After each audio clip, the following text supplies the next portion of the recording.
One of the fiercest debates that is raging right now in the Seventh-day Adventist Church centers on the hermeneutic, or the more layman's term, interpretation of the Bible regarding the ordination of women into the gospel ministry.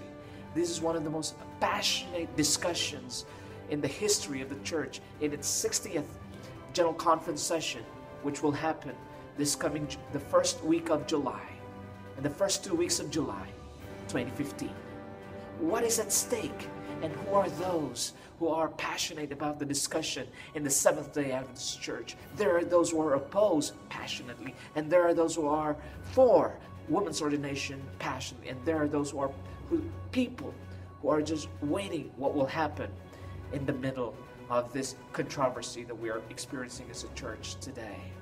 Some of them will call it crises, and some of them will call it opportunities. But what happens right now is that we are being shown into the world who we are and what we are all about. And why are we doing this? And why are we debating this issue of women's ordination? Culture, context, the interpretation of the Bible with regards to women, the role of women into the ministry.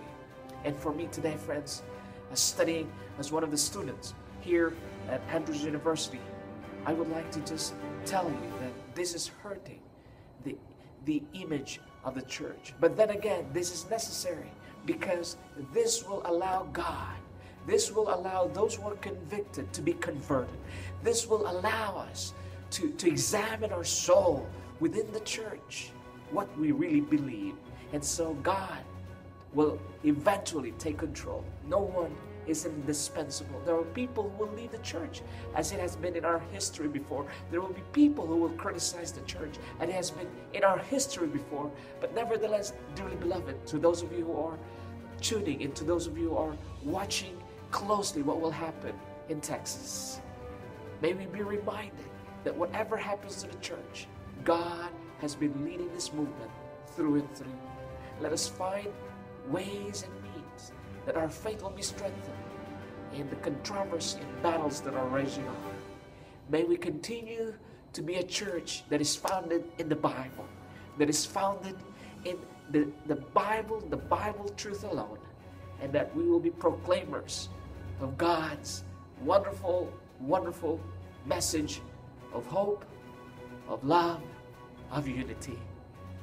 May God's blessing. This is Pastor Mark Lastimoso. I'm here at Oronaco, Berrien Springs University, Andrews University, taking my doctorate ministry intensives as a watcher and as a willing participant in the finishing of God's great message, the second coming.